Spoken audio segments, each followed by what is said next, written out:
പിതാവിൻ്റെയും പുത്രൻ്റെയും പരിശുദ്ധാത്മാവിൻ്റെയും നാമത്തിൽ തന്നെ ആമീൻ. സൈന്യങ്ങളുടെ യഹോവേ, തിരുനിവാസം എത്ര മനോഹരം! എൻ്റെ ഉള്ളം യഹോവയുടെ പ്രാകാരങ്ങളെ വാഞ്ചിച്ചു മോഹിച്ചു പോകുന്നു. എൻ്റെ ഹൃദയവും എൻ്റെ മാംസവും ജീവനുള്ള ദൈവത്തെ നോക്കി ഘോഷിക്കുന്നു. കണ്ണുകളടയ്ക്കാം, നമ്മുടെ ദൈവത്തോട് പ്രാർത്ഥിക്കാം. സർവചരാചരങ്ങളുടെ സൃഷ്ടിതാവും ജീവന്റെ പരിപാലകനുമായി വാണരുളുന്ന സർവശക്തനായ സ്വർഗീയ പിതാവാം ഞങ്ങളുടെ നല്ല ദൈവമേ, അനുഗ്രഹിക്കപ്പെട്ട ഈ നല്ല ദിനത്തിനായി നന്ദിയോടെ സ്തോത്രം ചെയ്യുന്നു. വിശുദ്ധ വസ്ത്രാലങ്കാരത്തോടെ യഹോവയെ നമസ്കരിപ്പിൻ എന്നുള്ള തിരുവചനത്തെ കർത്താവെ മാനിച്ചുകൊണ്ട് ഈ പ്രഭാതവേളയിൽ, കർത്തൃദിവസത്തിന്റെ പ്രഭാതവേളയിൽ അങ്ങേ ആരാധിപ്പാനും മഹത്വപ്പെടുത്തുവാനും ദൈവം ഞങ്ങളെ സഹായിക്കുന്നവർക്ക് സ്തോത്രം ചെയ്യുന്നു. ഈ ആരാധനയിൽ അവിടുത്തെ സാന്നിധ്യവും അവിടുത്തെ സ്പർശനവും ഞങ്ങളുടെ ജീവിതങ്ങൾക്ക് പ്രദാനം ചെയ്യണമെന്ന് പ്രാർത്ഥിക്കുന്നു. നാഥ, ആരാധനയിലൂടെ അങ്ങേറെ വിശ്വസിപ്പാനും അങ്ങയോട് അടുക്കുവാനും അങ്ങിൽ കർത്താവെ ആമി പ്രത്യാശ അർപ്പിക്കുവാനും കൂടുതലായി ദൈവത്തിൻ്റെ ആത്മാവ് ഞങ്ങളെ ഒരുക്കി സഹായിക്കണമെന്ന് പ്രാർത്ഥിക്കുന്നു. നാഥ, ഞങ്ങൾ പാടുന്ന പാട്ടുകൾ, തിരുവചന സത്യങ്ങൾ, പ്രാർത്ഥനകൾ ഓരോന്നും ഞങ്ങളുടെ ജീവിതത്തെ രൂപാന്തരപ്പെടുത്തുന്ന, ആമേൻ, ആത്മീക ജീവിതത്തിൽ ബലപ്പെടുത്തുന്ന ആരാധനയാക്കി തീർക്കുമാറാകണമെന്ന് യേശു രക്ഷിതാവിൻ്റെ നാമത്തിൽ പ്രാർത്ഥിക്കുന്നു. പ്രാർത്ഥന കേൾക്കണം സ്വർഗീയ നല്ല പിതാവേ, ആമീൻ. തുടർന്ന് ദൈവനാമ മഹത്വത്തിനായി നമുക്കെല്ലാവർക്കും ചേർന്ന് ഇത്രത്തോളം യഹോവ സഹായിച്ചു, ഇത്രത്തോളം ദൈവം എന്നെ നടത്തി എന്നാരംഭിക്കുന്ന ഗാനം നമുക്കെല്ലാവർക്കും ചേർന്ന് ആലപിക്കാം.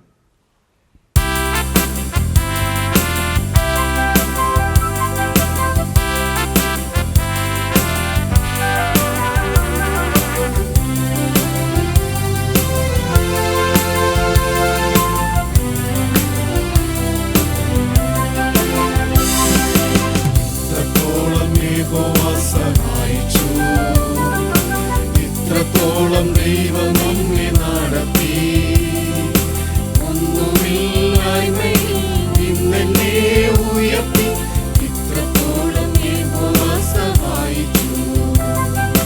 ഒന്നുമില്ലായ്മയിൽ നിന്നെ ഉയർത്തി, ഇത്രത്തോളം യഹോവ സഹായിച്ചു.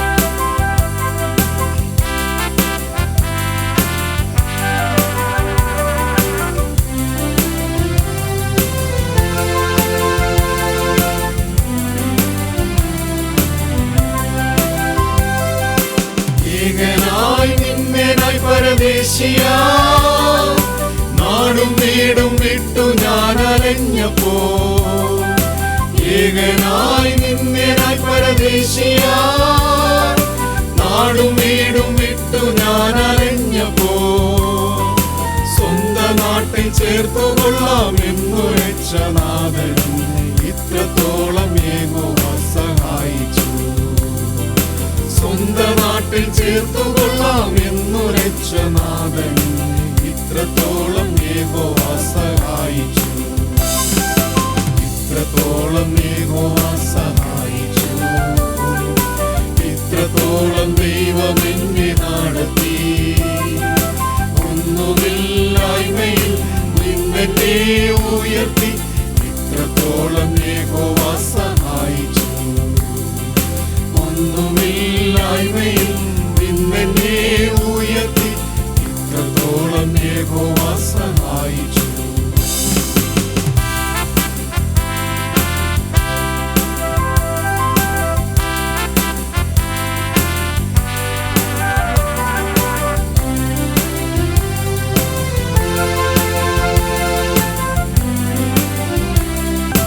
ഒന്നുമില്ലായ്മയിൽ നിന്നെ ഉയർത്തി, ഇത്രത്തോളം യഹോവ സഹായിച്ചു. സങ്കീർത്തനം വായിക്കുന്നത് കേൾപ്പിൻ. സങ്കീർത്തന പുസ്തകം 27. യഹോവ എൻ്റെ വെളിച്ചവും എൻ്റെ രക്ഷയുമാകുന്നു, ഞാൻ ആരെ ഭയപ്പെടും? യഹോവ എൻ്റെ ജീവന്റെ ബലം, ഞാൻ ആരെ പേടിക്കും? എൻ്റെ വൈരികളും ശത്രുക്കളുമായ ദുഷ്കർമ്മികൾ എൻ്റെ മാംസം തിന്നുവാൻ എന്നോട് അടുക്കുമ്പോൾ ഇടറി വീഴും. ഒരു സൈന്യം എൻ്റെ നേരെ പാളയം ഇറങ്ങിയാലും എൻ്റെ ഹൃദയം ഭയപ്പെടുകയില്ല. എനിക്ക് യുദ്ധം നേരിട്ടാലും ഞാൻ നിർഭയമായിരിക്കും. ഞാൻ യഹോവയോട് ഒരു കാര്യം അപേക്ഷിച്ചു, അത് തന്നെ ഞാൻ ആഗ്രഹിക്കുന്നു. യഹോവയുടെ മനോഹരത്വം കാണുവാനും അവൻ്റെ മന്ദിരത്തിൽ ധ്യാനിപ്പാനും എൻ്റെ ആയുഷ്കാലമൊക്കെയും ഞാൻ യഹോവയുടെ ആലയത്തിൽ പാർക്കേണ്ടതിന് തന്നെ. അനർത്ഥ ദിവസത്തിൽ അവൻ തൻ്റെ കൂടാരത്തിൽ എന്നെ ഒളിപ്പിക്കും. തിരുനിവാസത്തിൻ്റെ മറവിൽ എന്നെ മറയ്ക്കും. പാറമേൽ എന്നെ ഉയർത്തും. ഇപ്പോൾ എൻ്റെ ചുറ്റുമുള്ള ശത്രുക്കളുടെ മേൽ എൻ്റെ തല ഉയരും. ഞാൻ അവൻ്റെ കൂടാരത്തിൽ ജയഘോഷ യാഗങ്ങളെ അർപ്പിക്കും. ഞാൻ യഹോവയ്ക്ക് പാടി കീർത്തനം ചെയ്യും. യഹോവേ, ഞാൻ ഉറക്കെ വിളിക്കുമ്പോൾ കേൾക്കണമേ. എന്നോട് കൃപ ചെയ്ത് എനിക്കുത്തരം അല്ലണമേ. എൻ്റെ മുഖം അന്വേഷിപ്പിനെന്ന് നിങ്കിൽ നിന്ന് കൽപ്പന വന്നു എന്ന് എൻ്റെ ഹൃദയം പറയുന്നു. യഹോവേ, ഞാൻ നിന്റെ മുഖം അന്വേഷിക്കുന്നു. നിന്റെ മുഖം എനിക്ക് മറയ്ക്കരുതേ. അടിയനെ കോപത്തോടെ നീക്കിക്കളയരുതേ. നീ എനിക്ക് തുണയായിരിക്കുന്നു. എൻ്റെ രക്ഷയുടെ ദൈവമേ, എന്നെ തള്ളിക്കളയരുതേ, ഉപേക്ഷിക്കുകയും അരുതേ. എൻ്റെ അപ്പനും അമ്മയും എന്നെ ഉപേക്ഷിച്ചിരിക്കുന്നു, എങ്കിലും യഹോവ എന്നെ ചേർത്തുകൊള്ളും. യഹോവേ, നിന്റെ വഴി എന്നെ കാണിക്കണമേ. എൻ്റെ ശത്രുക്കൾ നിമിത്തം നേരെയുള്ള പാതയിൽ എന്നെ നടത്തണമേ. എൻ്റെ വൈരികളുടെ ഇഷ്ടത്തിന് എന്നെ ഏൽപ്പിച്ചു കൊടുക്കരുത്. കള്ളസാക്ഷികളും ക്രൂരത്വം നിശ്വസിക്കുന്ന ഏവരോടും എതിർത്ത് നിൽക്കുന്നു. ഞാൻ ജീവനുള്ളവരുടെ ദേശത്ത് യഹോവയുടെ നന്മ കാണുമെന്ന് വിശ്വസിച്ചില്ലെങ്കിൽ കഷ്ടം. യഹോവയിങ്കൽ പ്രത്യാശ വയ്ക്കുക, ധൈര്യപ്പെട്ടിരിക്കുക. നിന്റെ ഹൃദയം ഉറച്ചിരിക്കട്ടെ. അതേ, യഹോവയിങ്കൽ പ്രത്യാശ വയ്ക്കുക. പിതാവിനും പുത്രനും പരിശുദ്ധാത്മാവിനും മഹത്വം ഉണ്ടാകട്ടെ, ആദിയെങ്കിലും ഇപ്പോഴും എന്നേക്കുമുള്ള പ്രകാരം തന്നെ. ആമീൻ. നമ്മുടെ കണ്ണുകളടയ്ക്കാം. നമ്മുടെ ദൈവത്തോട് നമുക്ക് പ്രാർത്ഥിക്കാം. സ്തുതികളുടെ മധ്യേ വാസമായിരിക്കുന്ന സർവശക്തനായ സ്വർഗീയ പിതാവാം ഞങ്ങളുടെ നല്ല ദൈവമേ, അൽഫായും ഒമേഗയും ആദിയും അന്തവും ആദ്യനും ഒടുക്കത്തിനുമായ ജീവനുള്ള ദൈവത്തിന്റെ സന്നിധിയിൽ ഞങ്ങൾ തന്നെ സമർപ്പിക്കുവാനും ദൈവകൃപ അനുഭവിപ്പാനും ഈ ആയുസ്സിൽ ദൈവം നൽകിയ എല്ലാവിധമായ സ്വർഗീയ അനുഗ്രഹങ്ങൾക്കായി നന്ദി നിറഞ്ഞ ഹൃദയത്തോടെ പിതാവേ, അങ്ങേ ഞങ്ങൾ സ്തുതിക്കുന്നു, സ്തോത്രം ചെയ്യുന്നു. ഇത്ര നല്ല രക്ഷകൻ ഞങ്ങളുടെ ദൈവമായിരിക്കുന്നുണ്ട്. സ്തോത്രം ചെയ്യുന്ന കർത്താവേ, ഇത്ര നല്ല രക്ഷകന്റെ മക്കളായിരിക്കുവാൻ ദൈവം ഞങ്ങൾക്ക് നൽകിയ ഭാഗ്യത്തെ ഓർത്ത് നന്ദി നിറഞ്ഞ ഹൃദയത്തോടെ സ്തുതിക്കുന്ന പിതാവേ, ഈ കർത്തൃ ദിവസത്തിന്റെ പ്രഭാതവേളയിൽ ഈ ആരാധന മധ്യേ ദൈവത്തിന്റെ സാന്നിധ്യം ഞങ്ങളുടെ മേൽ പകരണമേ നാഥ. ഞങ്ങളായിരിക്കുന്ന സ്ഥലങ്ങളിൽ കർത്താവേ, ഭവനങ്ങളിൽ കർത്താവേ, ദൈവത്തിന്റെ കൃപ പകരുമാറാകണമെന്ന് പ്രാർത്ഥിക്കുന്ന കർത്താവേ, എനിക്കോ ദൈവത്തോട് അടുത്തിരിക്കും നല്ലത് എന്ന് ഭക്തൻ പ്രാർത്ഥിച്ചതുപോലെ, അങ്ങയോട് യാചിച്ചതുപോലെ പിതാവായ ദൈവമേ, ഈ പ്രഭാതത്തിൽ കർത്താവേ, ഞങ്ങൾ അങ്ങയുടെ അടുക്കലോളം കടന്നു വരുന്നു കർത്താവേ. ആമീൻ. സ്തോത്രം ചെയ്യുന്നു കർത്താവേ. അവിടുത്തെ ആത്മാവുമായി കൂടിച്ചേരുവാൻ, അവിടുത്തെ കൃപ അനുഭവിക്കുവാൻ, ദൈവിക ശക്തി ഞങ്ങളുടെ ജീവിതത്തിൽ പ്രാപിച്ചെടുക്കുവാൻ ദൈവത്തിന്റെ പരമോന്നതമായ കൃപ ഞങ്ങളുടെ മേൽ ചൊരിയുമാറാകണമെന്ന് പ്രാർത്ഥിക്കുന്നു പിതാവേ. കഴിഞ്ഞ ഒരാഴ്ചക്കാലം ദൈവമേ, അവിടുത്തെ സ്നേഹത്തിൽ ഞങ്ങളെ വഴി നടത്തിയല്ലോ. അവിടുത്തെ കൃപ ഞങ്ങളുടെ മേൽ പകർന്നല്ലോ. ഞങ്ങളുടെ വഴി യാത്രകൾ കൂടിരുന്നല്ലോ. ഞങ്ങളെയും ഞങ്ങളുടെ മക്കളെയും ഞങ്ങളുടെ ഉപജീവന മാർഗങ്ങളെ കർത്താവ് അനുഗ്രഹിച്ച് ആശീർവദിച്ചല്ലോ. നന്ദിയോടെ സ്തോത്രം ചെയ്യുന്നു പിതാവേ. ആമീൻ കർത്താവേ. അവിടുത്തെ പാദത്തെ ഞങ്ങൾ ചുംബിക്കുന്നു കർത്താവേ. അങ്ങ് ഞങ്ങൾ സ്നേഹിക്കുന്നു, അങ്ങ് ഞങ്ങൾ ആരാധിക്കുന്നു, അങ്ങിൽ ഞങ്ങൾ വിശ്വാസം അർപ്പിക്കുന്നു. ആമീൻ. അങ്ങ് ഞങ്ങളുടെ ബലം, ഞങ്ങളുടെ കോട്ട, ഞങ്ങളുടെ സങ്കേതം, ഞങ്ങളുടെ ശക്തി, ഞങ്ങളുടെ എല്ലാമായ ദൈവത്തെ ഞങ്ങൾ കർത്താവെ സ്തുതിക്കുന്നു, സ്തോത്രം ചെയ്യുന്നു കർത്താവെ. പിതാവായ ദൈവമേ, ഈ പ്രഭാതത്തിൽ കർത്താവെ, ഞങ്ങളുടെ വ്യത്യസ്ത ആവശ്യങ്ങളുമായി അങ്ങയുടെ പാദപീഠത്തോളം കടന്നു വന്നിരിക്കുന്നു കർത്താവെ. അവിടെ ഞങ്ങളെ ആശീർവദിക്കണമേ, അവിടെ ഞങ്ങളെ അനുഗ്രഹിക്കണമേ അപ്പ. ദൈവമായ കർത്താവ്, ഈ ആരാധന പങ്കെടുത്തിരിക്കുന്ന കർത്താവെ, ആമേ, ലോകത്തിന്റെ വിവിധ കോണുകളിൽ നിന്നുകൊണ്ട് കർത്താവെ ആരാധിച്ചു കൊണ്ടിരിക്കുന്ന നിന്റെ മക്കളെ യേശുവിന്റെ നാമത്തിൽ, അങ്ങയുടെ നാമത്തിൽ അനുഗ്രഹിച്ചു പ്രാർത്ഥിക്കുന്നു. ദൈവകരം നിന്റെ മക്കളോട് കൂടി ഇരിക്കട്ടെ കർത്താവെ. അവിടെ ഭാരങ്ങളിൽ ദൈവം വിടുവിക്കണമേ, അവിടെ വേദനകളിൽ നിന്ന് വിടുവിക്കണമേ, രോഗങ്ങളെ സൗഖ്യമാക്കണമേ അപ്പ. തലമുറകളെ ദൈവം ആശീർവദിക്കണമേ, അസാധ്യമായതിനെ ദൈവം സാധ്യമാക്കി കൊടുക്കണമേ അപ്പ. വാർദ്ധക്യ കർത്താവ് കാലത്തുള്ള ക്ഷീണങ്ങളിൽ നിന്ന് വിടുവിക്കണമേ കർത്താവെ. യൗവന കാലത്തിലുള്ള ആവശ്യങ്ങളെ ദൈവം നിറവേറ്റണമേ, ദൈവത്തിന്റെ ഹിതപ്രകാരം കർത്താവെ. ദൈവമായി കർത്താവെ, നിന്റെ മക്കൾ ആഗ്രഹിക്കുന്ന നന്മകളെ നിന്റെ മക്കൾക്കായി ദൈവം പ്രദാനം ചെയ്യണമെന്ന് പ്രാർത്ഥിക്കുന്നു കർത്താവെ. യേശുവേ, ഈ ലോക ജീവിത യാത്രയിൽ കർത്താവെ ഏറ്റവും പ്രധാനമായി ഞങ്ങൾ ആഗ്രഹിക്കുന്നത് കർത്താവെ അങ്ങയോട് ചേർന്നുള്ള വാസം കർത്താവെ. ഞങ്ങളും ഞങ്ങളുടെ മക്കളും കർത്താവെ ദൈവത്തോടൊപ്പം ഇരിക്കുന്ന, ദൈവത്തോടൊപ്പം സഞ്ചരിക്കുന്ന, അങ്ങയോടൊപ്പം ഇപ്പം കർത്താവെ ആയിരിക്കുന്ന മനോഹരമായ അനുഭവങ്ങളെ ദൈവം ഞങ്ങളുടെ ജീവിതത്തിൽ പ്രദാനം ചെയ്യണമെന്ന് പ്രാർത്ഥിക്കുന്നു പിതാവേ. ഹല്ലേലൂയ. നന്ദിയോടെ സ്തുതിക്കുന്നു പിതാവേ. ഹല്ലേലൂയ. അങ്ങ് ഞങ്ങൾ മഹത്വപ്പെടുത്തുന്നു കർത്താവേ. ദൈവമേ, അവിടുത്തെ കൃപ കൊണ്ട് ഞങ്ങളെ പൊതിയുന്ന കൃപയ്ക്കായി സ്തുതിക്കുന്നു കർത്താവേ. യേശുവേ, സ്തുതിക്കുന്നു കർത്താവേ. ഒരു ജോലിക്കായി കാത്തിരിക്കുന്നവരുണ്ട് കർത്താവേ. സാമ്പത്തിക ക്ലേശങ്ങൾ ഇരിക്കുന്നവരുണ്ട് കർത്താവേ. ആശുപത്രികളായിരിക്കുന്നവരുണ്ട് കർത്താവേ. നിന്റെ മക്കളെ ദൈവം ആശ്വസിപ്പിക്കണമേ, ധൈര്യപ്പെടുത്തണമേ കർത്താവേ. എല്ലാ കഷ്ടതകളിൽ നിന്നും എൻ്റെ ദൈവം നിന്റെ മക്കളെ വിടുവിക്കണമെന്ന് പ്രാർത്ഥിക്കുന്നു കർത്താവേ. സമാധാനമില്ലാതിരിക്കുന്ന ഹൃദയങ്ങളുണ്ട് കർത്താവേ. എൻ്റെ ദൈവത്തിൻ്റെ സമാധാനം, ആമേൻ, അങ്ങ് സമാധാന പ്രഭു ആകുന്നു. അവിടുത്തെ സമാധാനം എല്ലാ ഹൃദയങ്ങളും നൽകണമേ കർത്താവേ. ആമേൻ. അടുത്ത ചുവട് വയ്ക്കുവാനപ്പ ഗത്യന്തരമില്ലാതെ വാതിലുകൾ അടയപ്പെട്ട അനുഭവത്തിൽ ഇരിക്കുന്നവരുണ്ട് കർത്താവേ. എൻ്റെ ദൈവമോ, ആരും അടയ്ക്കാതവണ്ണം തുറക്കപ്പെടുന്ന വാതിലുകൾ, തുറന്നു കൊടുക്കുന്ന വാതിലുകളപ്പ നിന്റെ മക്കൾക്കായി പ്രഭാത വേളയിലപ്പ ദൈവമേ, പുതിയ വാതിലുകളെ ദൈവം തുറന്ന് നൽകണമെന്ന് പ്രാർത്ഥിക്കുന്നു കർത്താവേ. ദൈവത്താൽ സകലവും സാധ്യം. നന്ദിയോടെ സ്തോത്രം ചെയ്യുന്നു അപ്പ. കർത്താവിൻ്റെ കൃപ കൊണ്ട് ഞങ്ങളെ പൊതിയണമേ, ഞങ്ങളെ ആശീർവദിക്കണമേ. അവിടുത്തെ നന്മയല്ലാതെ ഞങ്ങൾക്കൊന്നുമില്ല, അവിടുത്തെ കൃപയല്ലാതെ ഒന്നുമില്ല കർത്താവേ. ഞങ്ങളുടെ മക്കളുടെ പഠന മേഖല ആശീർവദിക്കണമേ. പഠിച്ചു നല്ല നിലകളിൽ ലോകം അറിയപ്പെടുന്ന മക്കളായി തീരുവാൻ യേശുവേ, അങ്ങയുടെ നാമത്തിൽ ഞങ്ങളുടെ മക്കളെ ഞങ്ങൾ ആശീർവദിച്ചു അനുഗ്രഹിച്ചു പ്രാർത്ഥിക്കുന്നു കർത്താവേ. ദൈവകരം കൂടിരിക്കട്ടെ. ദൈവികമായ കൃപ കൊണ്ട് പൊതിയണമേ. ഞങ്ങളുടെ കുടുംബപരമായ എല്ലാ ആവശ്യങ്ങളും കൂടിരിക്കണമേ അപ്പ. തടസ്സങ്ങൾ, പ്രതിസന്ധികൾ എല്ലാം നീക്കണമേ അപ്പ. ഞങ്ങൾക്ക് തന്നിരിക്കുന്ന പാർക്കുവാൻ നൽകിയ ഭവനം, സഞ്ചരിക്കുവാൻ നൽകിയ വാഹനം, ഞങ്ങളുടെ ജീവിത പങ്കാളി, മക്കൾ, മാതാപിതാക്കൾ, സഹോദരങ്ങൾ, സഹവിശ്വാസികൾ, പുരോഹിതർ, ദൈവദാസന്മാർ, ഉപദേശിമാർ എല്ലാവരെയും അനുഗ്രഹിച്ച് പ്രാർത്ഥിക്കുന്നു. ഞങ്ങളെ സഹായിക്കുന്നവർ, ഞങ്ങൾക്ക് വേണ്ടി പ്രാർത്ഥിക്കുന്നവർ, ആമേ, ഞങ്ങളെ കരുതുന്നവർ, ഞങ്ങളെ സ്നേഹിക്കുന്ന ലോകത്തിന്റെ വിവിധ കോണുകളിലായിരിക്കുന്ന എല്ലാവരെയും സമർപ്പിച്ച് പ്രാർത്ഥിക്കുന്നു. കർത്താവിന്റെ നാമം മഹത്വപ്പെടുമാറാകട്ടെ. എല്ലാവരുടെ മേലും അവിടുത്തെ കൃപ പകരപ്പെടുമാറാകട്ടെ. ദൈവ സാന്നിധ്യത്താൽ നിറയട്ടെ കർത്താവേ.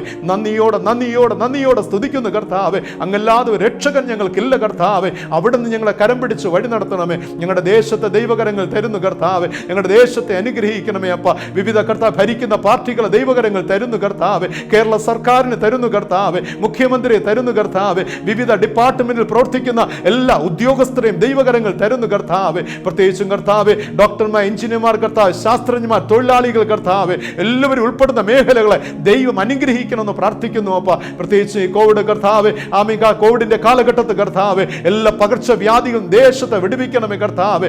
ആമീൻ കർത്താവേ, ജനത്തെ യഥാസ്ഥാനപ്പെടുത്തണമെന്ന് പ്രാർത്ഥിക്കുന്നു. പിതാവായ ദൈവമേ, അവിടെ ഞങ്ങളെ യഥാസ്ഥാനപ്പെടുത്തണമേ അപ്പ. ഞങ്ങൾ മക്കൾ ആഗ്രഹിക്കുന്ന ഭാവി നല്ല നന്മകളെ കാണുവാൻ ദൈവം ആയുസ്സോടെ ആരോഗ്യത്തോടെ ദൈവം ഞങ്ങളെ സൂക്ഷിക്കണമേ കർത്താവേ. വേദനയിലായിരിക്കുന്നവർ, സങ്കടത്തിലായിരിക്കുന്നവർ, ആശുപത്രിയിലായിരിക്കുന്നവരെ ദൈവം വിടുവിക്കണമെന്ന് പ്രാർത്ഥിക്കുന്നു. എല്ലാവർക്കും വേണ്ടുവോളം ശക്തി പകരണമേ അപ്പ. ഞങ്ങളുടെ ഭാരതത്തെ ദൈവകരങ്ങൾ തരുന്നു കർത്താവേ. സുവിശേഷ പ്രവർത്തനങ്ങൾ തരുന്നു കർത്താവേ. ഭാരത സർക്കാരിന് ദൈവകരങ്ങൾ തരുന്നു. ലോക രാഷ്ട്രങ്ങളെ തരുന്നു കർത്താവേ. എല്ലാവരെയും ദൈവം ആശീർവദിക്കണമേ, അനുഗ്രഹിക്കണമെന്ന് പ്രാർത്ഥിക്കുന്നു. വിദേശ രാജ്യങ്ങളിലായിരിക്കുന്നവർ കർത്താവേ, രാജ്യ സേവനങ്ങളായിരിക്കുന്ന മക്കളെ തരുന്നു കർത്താവേ. ഞങ്ങളുടെ വളർത്തു മൃഗങ്ങളെ തരുന്നു കർത്താവേ. കാർഷിക വിളകളെ തരുന്നു കർത്താവേ. എല്ലാവറ്റും മേലും കർത്താവിന്റെ ദൃഷ്ടി കൂടിയിരിക്കട്ടെ. അവിടെ ഞങ്ങൾ അനുഗ്രഹിച്ച് കാത്തുകൊള്ളണമേ അപ്പ.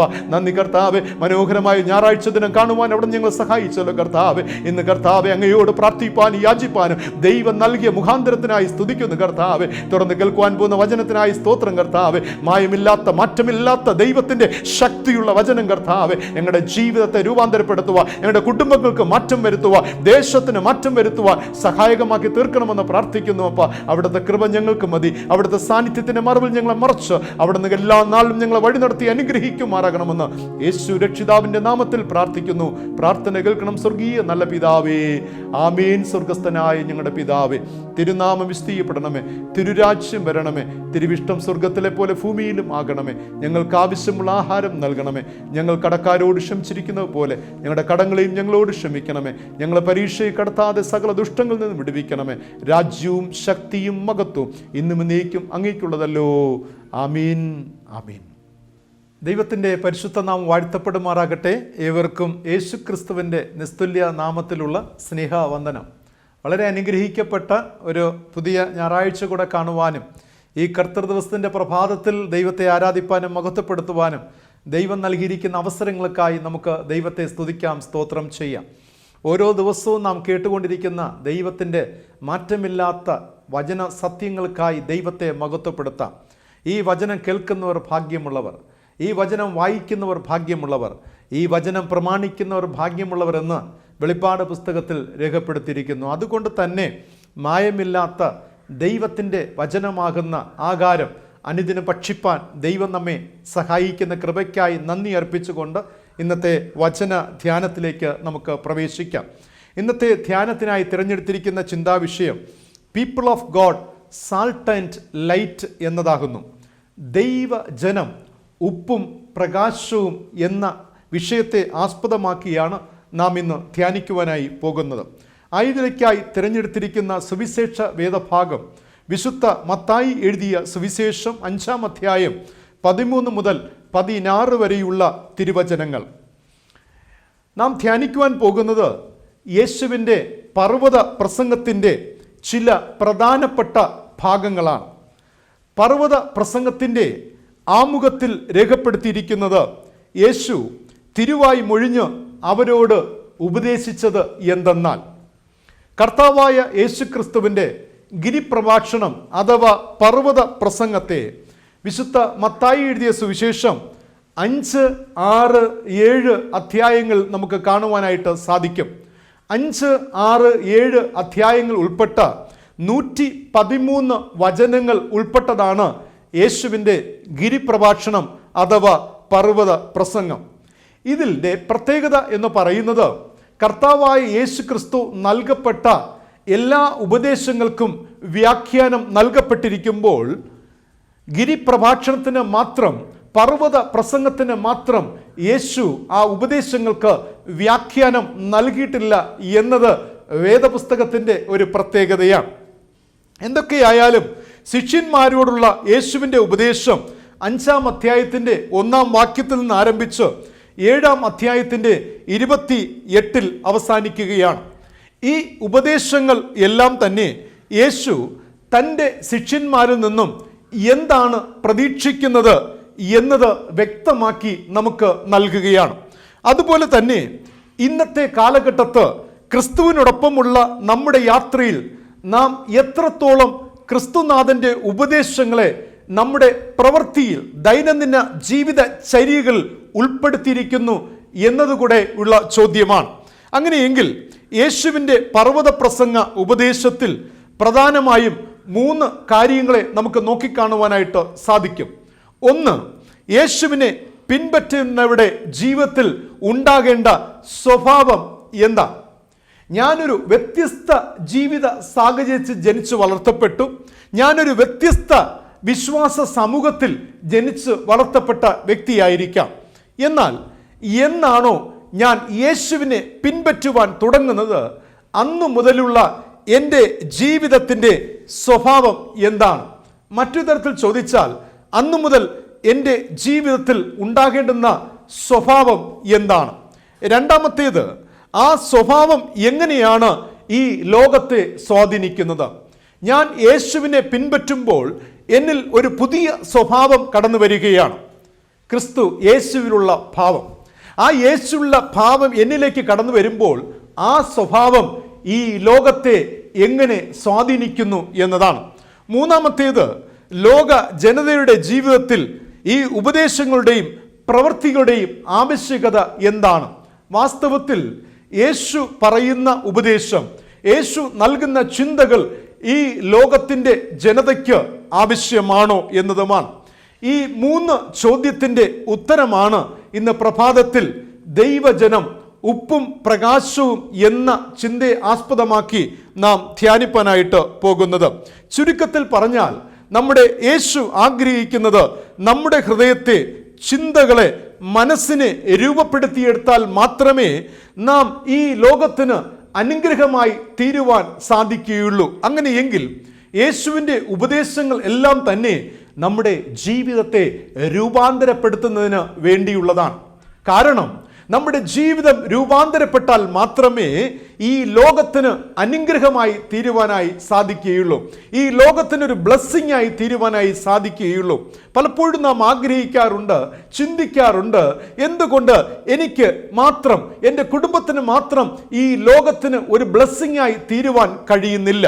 എന്തുകൊണ്ട് എനിക്ക് മറ്റൊരാളുടെ ജീവിതത്തിൽ ഒരു ബ്ലെസ്സിങ് ആയി തീരുവാൻ കഴിയുന്നില്ല? ഒരു വലിയ ചോദ്യമാണ്. അതിന് നൽകുന്ന ചിന്തയാണ് ഈ പർവ്വത പ്രസംഗത്തിൽ അഥവാ ഗിരിപ്രഭാഷണത്തിൽ നമുക്ക് നോക്കിക്കാണുവാൻ സാധിക്കുന്നത്.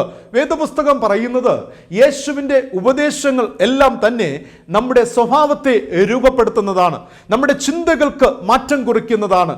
അങ്ങനെ ചിന്തകൾക്ക് മാറ്റം സംഭവിക്കുമ്പോൾ, സ്വഭാവത്തിന് രൂപമാറ്റം സംഭവിക്കുമ്പോൾ നാം ഈ ലോകത്തിന് ഒരു ബ്ലെസ്സിംഗ് ആയി തീരുന്നു എന്നുള്ളതാണ്. ഇവിടുത്തെ വെല്ലുവിളി എന്ന് പറയുന്നത്, ഒരു ചലഞ്ച് എന്ന് പറയുന്നത്, ക്രിസ്ത്യാനികളായ നാം എല്ലായ്പ്പോഴും നമ്മുടെ കുടുംബത്തിന്, മറ്റു ചില നേരങ്ങൾ ഇടവകയ്ക്ക്, നമ്മുടെ ആലയത്തിനൊക്കെ അനുഗ്രഹകരമായി നാം തീരാറുണ്ട്. സത്യമായ കാര്യമാണ്. ഞാനെന്ന വ്യക്തി പലപ്പോഴും എൻ്റെ കുടുംബത്തിനൊരു ബ്ലെസ്സിംഗ് ആയിരിക്കാം, എൻ്റെ സഭയ്ക്ക് ഒരു ബ്ലെസ്സിംഗ് ആയിരിക്കാം. എന്നാൽ ഇന്നത്തെ ചോദ്യം, വെല്ലുവിളി ഉയർത്തുന്ന ചോദ്യം എന്ന് പറയുന്നത്, ഞാൻ വസിക്കുന്ന ഈ ലോകത്തിന് ഒരു അനുഗ്രഹമാണോ? ഞാൻ വസിക്കുന്ന ഈ ലോകത്തിന് അനുഗ്രഹമാണോ? നമ്മുടെ മക്കൾ പറയാറുണ്ട്, എൻ്റെ പപ്പ എനിക്കൊരു ബ്ലെസ്സിംഗ് ആണ്. എൻ്റെ ഭാര്യ പറയാറുണ്ട്, എൻ്റെ ഭർത്താവ് എനിക്കൊരു ബ്ലെസ്സിംഗ് ആണ്, എൻ്റെ ഭാര്യ എനിക്കൊരു അനുഗ്രഹമാണ്. കാരണം എനിക്ക് വേണ്ടതെല്ലാം നൽകുന്നു, എന്നെ കരുതുന്നു, എന്നെ സ്നേഹിക്കുന്നു, എന്നെ പരിപാലിക്കുന്നു, ചെയ്യേണ്ട എല്ലാ കാര്യങ്ങളും അവർ ചെയ്തു തരികയാണ്. So he is A blessed person for my life or for my family എന്നൊക്കെ നാം പറയാറുണ്ട്. പക്ഷെ വേദപുസ്തകം ചോദിക്കുന്നത്, യഥാർത്ഥ ദൈവ പൈതലിനോട് ചോദിക്കുന്നത്, നിങ്ങൾ ഈ ലോകത്തിന് ഒരു അനുഗ്രഹമാണോ? ഈ ലോകത്തിന് നിങ്ങൾ സമാധാനം നൽകുന്നവരാണോ? ഈ ലോകത്തിന് അനുഗ്രഹം നൽകുന്ന ചാലകമാണോ എന്ന ഒരു ചോദ്യം ഈ പ്രഭാതത്തിൽ നമ്മോട് ചോദിക്കുകയാണ്. വിശുദ്ധ മത്തായി എഴുതിയ സുവിശേഷം 5-ാം അധ്യായം 13-14 വാക്യത്തിൽ യേശു 2 മെറ്റാഫർ അവിടെ ഉപയോഗിച്ചിരിക്കുകയാണ്. യേശു ഉപയോഗിച്ചിരിക്കുന്ന ഒന്നാമത്തെ മെറ്റാഫർ എന്ന് പറയുന്നത്, U are the salt of the earth, നിങ്ങൾ ഭൂമിയുടെ ഉപ്പാകുന്നു എന്നുള്ളതാണ്. രണ്ടാമത്തെ മെറ്റാഫർ എന്ന് പറയുന്നത്, U are the light of the earth or world, നിങ്ങൾ ഈ ലോകത്തിൻ്റെ വെളിച്ചം ആകുന്നു എന്നതാണ്. നാം ഇത് രണ്ടുമാണ് ഈ പ്രഭാതനത്തിൽ ധ്യാനിക്കുവാനായിട്ട് പോകുന്നത്. ഒന്നാമത്തെ ഭാവാർത്ഥം അഥവാ metaphor, we are the salt of the earth, നാം ഭൂമിയുടെ ഉപ്പാകുന്നു. 13-ാമത്തെ വാക്യത്തിൽ യേശു അത് പറഞ്ഞിരിക്കുകയാണ്. പ്രിയമുള്ളവരെ, അധിക പ്രാധാന്യം നൽകാതെ എന്നാൽ നിത്യേന നാം നമ്മുടെ ആഹാര സാധനങ്ങൾ ഉപയോഗിക്കപ്പെടുന്ന ഒരു വസ്തുവാണ് ഉപ്പെന്നത് നാം എല്ലാവരും അറിയുന്നു. ജീവശാസ്ത്രത്തിൽ ഉപ്പ് എന്ന വസ്തു മനുഷ്യ ശരീരത്തിന് അത്യാവശ്യവും അതുപോലെ ജീവൻ പോഷിപ്പിക്കപ്പെടുന്നതിന് അനിവാര്യമായ ഘടകം എന്നതും നാം അറിയുന്നു. മനുഷ്യൻ ഉൾപ്പെടെയുള്ള നാൽക്കാലികൾക്ക് ശരീരത്തിൽ ഉപ്പിൻ്റെ അംശം ഇല്ല എങ്കിൽ ഈ ലോകത്തിൽ ജീവിക്കുക അസാധ്യമാണ്. ഈ ലോകത്തിൽ നമുക്ക് ലഭ്യമായില്ല എങ്കിലും നമുക്ക് ജീവിക്കുവാൻ കഴിയുന്ന ഒരുപാട് സാധനങ്ങൾ ഈ ലോകത്തിലുണ്ട്. ഉദാഹരണമായി കുറേ സാധനങ്ങൾ നമുക്ക് ഈ ലോകത്തിലുണ്ട്. അത് നമുക്ക് ലഭിച്ചില്ല എങ്കിലും നമുക്ക് ഈ ലോകത്തിൽ ജീവിക്കുവാൻ സാധിക്കും. എന്നാൽ ആ സാധനങ്ങൾ ഉപ്പ് ഇടം പിടിക്കുന്നില്ല എന്നുള്ളതാണ്. കാരണം ഉപ്പ് മനുഷ്യ ജീവിതത്തിനും കന്നുകാലികൾക്കിടെയും ജീവിതത്തിൻ്റെ ഒരു ഭാഗമാണ് എന്നതിൽ സംശയമില്ല. നാഗരികതയിൽ അതായത് ആധുനിക ലോകം നൽകിയിട്ടുള്ള സുഖ സൗകര്യങ്ങളിൽ ഉപ്പിന് നൽകിയിട്ടുള്ള പ്രാധാന്യം അളന്നെടുക്കുവാൻ കഴിയുന്നതല്ല. കാരണം ഇന്ന് എത്രയധികം ശാസ്ത്രം വളർന്നാലും ഉപ്പിന് അതിൻ്റെതായ പ്രാധാന്യം ആധുനിക കാലഘട്ടത്തും നൽകി വരുന്നു എന്നുള്ളതാണ്. ആധുനിക കാലഘട്ടത്തിൽ ഉപ്പെന്ന വസ്തുവിനെ ഗുണനിലവാരവും അതിൻ്റെ ഗ്രേഡും തിരിച്ച് അതിന് അംഗീകാരം നൽകി ജനത്തിൻ്റെ ഉപയോഗത്തിനും മറ്റ് ആവശ്യങ്ങളുമായിട്ട് നൽകപ്പെടുകയാണ്. പ്രത്യേകിച്ചും എടുത്തു പറയുകയാണെങ്കിൽ ഉപ്പിൻ്റെ ഗുണനിലവാരം മനസ്സിലാക്കുവാനും അതിൻ്റെ ഗ്രേഡ് തിരിച്ച് അതത് കാലത്തും സമയത്തും അതതിന് ഓരോ ഗ്രേഡ് നൽകി മനുഷ്യ ഉപയോഗത്തിനായിട്ട് ഉപ്പ് വേർതിരിച്ച് നൽകപ്പെട്ടിരിക്കുകയാണ്. എന്നാൽ ആദിമ കാലഘട്ടത്തിൽ പരിശോധിക്കുമ്പോൾ, അതായത് രാസപദാർത്ഥങ്ങൾ ഇല്ലാതിരുന്ന ഒരു കാലഘട്ടം ഉണ്ടായിരുന്നു. ആ കാലഘട്ടത്ത് അനുഭവവും ബുദ്ധിയും, അതായത് എക്സ്പീരിയൻസ് ആൻഡ് വിസ്ഡം, ഇവ രണ്ടും ഉപയോഗിച്ചായിരുന്നു ഉപ്പിൻ്റെ പരിശുദ്ധിയെയും നിലവാരത്തെയും കണ്ടെത്തി മനുഷ്യൻ്റെ വിവിധ ആവശ്യങ്ങൾക്കായി വേർതിരിച്ച് നൽകപ്പെട്ടിരുന്നത്. ഇവിടെ വേദ പുസ്തകത്തിൽ ഉപ്പിനെ പ്രതിപാദിച്ചിരിക്കുന്നത് വളരെ പ്രയോജനമുള്ള ഒന്നായിട്ടാണ് വേദപുസ്തകം ഉപ്പിനെ കുറിച്ച് എടുത്തു പറയുന്നത്. ചില വേദഭാഗങ്ങൾ പരിചയപ്പെടുത്തി നൽകുവാനായിട്ട് ആഗ്രഹിക്കുകയാണ്. എവിടെയൊക്കെ വേദപുസ്തകത്തിൽ ഉപ്പിനെ കുറിച്ച് പറഞ്ഞിട്ടുണ്ട് എന്നുള്ളത്. ഒന്നാമതായി ഇയ്യോബിന്റെ പുസ്തകം 6-ാം അധ്യായത്തിന്റെ 6-ാമത്തെ വാക്യത്തിൽ ഇപ്രകാരം രേഖപ്പെടുത്തിയിരിക്കുന്നു: അതത് കാലത്തെ ഭക്ഷണത്തിന് ഉപ്പ് ഉപയോഗിച്ചിരുന്നു എന്ന് രേഖപ്പെടുത്തിയിരിക്കുകയാണ്. അവിടെ രേഖപ്പെടുത്തിയിട്ടുള്ളത് രുചിയില്ലാത്തത് ഉപ്പ് കൂടാതെ തിന്നാമോ, മുട്ടയുടെ വെള്ളയ്ക്ക് രുചിയുണ്ടോ എന്നതിലൂടെ അതത് കാലത്തെ ഭക്ഷണത്തിന് ഉപ്പ് ഉപയോഗിച്ചിരുന്നു എന്ന് നമുക്ക് മനസ്സിലാക്കുവാനായിട്ട് കഴിയുന്നു. രണ്ടാമതായി ലേവ്യ പുസ്തകം 22-ാം അധ്യായം അതിൻ്റെ 13-ാമത്തെ വാക്യം വായിക്കുമ്പോൾ അവിടെ രേഖപ്പെടുത്തിയിരിക്കുന്നു: നിന്റെ ഭോജനയാഗത്തിനൊക്കെയും ഉപ്പ് ചേർക്കണം. നിന്റെ ദൈവത്തിൻ്റെ നിയമത്തിൽ ഉപ്പ് ഭോജനയാഗത്തിൽ ഇല്ലാതിരിക്കരുത്, എല്ലാ വഴിപാടിലും ഉപ്പ് ചേർക്കണമെന്ന് രേഖപ്പെടുത്തിയിരിക്കുന്നു. അങ്ങനെയെങ്കിൽ ഈ യാഗത്തിന് ഉപ്പ് ഉപയോഗിച്ച് വന്നിരുന്നതായി അവിടെ രേഖപ്പെടുത്തിയിരിക്കുന്നു. എഗസ്കേൽ പ്രവചന പുസ്തകം 43:24 വായിക്കുമ്പോൾ രേഖപ്പെടുത്തിയിരിക്കുന്നു: നീ അവയെ യഹോവയുടെ സന്നിധിയിൽ കൊണ്ടുവരേണം. പുരോഹിതന്മാർ അവയുടെ മേൽ ഉപ്പ് വിതറിയ ശേഷം അവയെ യഹോവയ്ക്ക് ഹോമയാഗമായി അർപ്പിക്കണം എന്നും രേഖപ്പെടുത്തിയിരിക്കുകയാണ്. ഈ വാക്യവും വെളിപ്പെടുത്തി നൽകുന്നത് യാഗത്തിന് ഉപ്പ് ഉപയോഗിച്ച് വന്നിരുന്നു എന്നുള്ളതാണ്. മൂന്നാമതായി സംഖ്യാപുസ്തകം 18-ാം അധ്യായത്തിന്റെ 19-ാമത്തെ വാക്യം പരിശോധിക്കുമ്പോൾ നിയമം സ്ഥാപിക്കുവാൻ ഉപ്പ് ഉപയോഗിച്ചതായിട്ട് അവിടെ രേഖപ്പെടുത്തിയിരിക്കുന്നു. ആ വചനം ഞാൻ വായിക്കുന്നു: ഇസ്രായേൽ മക്കൾ യഹോവയ്ക്ക് അർപ്പിക്കുന്ന വിശുദ്ധ വസ്തുക്കളിൽ ഉദർച്ച അർപ്പണങ്ങൾ എല്ലാം ഞാൻ നിനക്കും നിന്റെ പുത്രന്മാർക്കും പുത്രിമാർക്കും ശാശ്വത അവകാശമായി തന്നിരിക്കുന്നു. യഹോവയുടെ സന്നിധിയിൽ നിനക്കും നിന്റെ സന്തതിക്കും ഇത് എന്നേക്കും ഒരു ലവണ നിയമം ആയിരിക്കും എന്ന് രേഖപ്പെടുത്തിയിരിക്കുകയാണ്.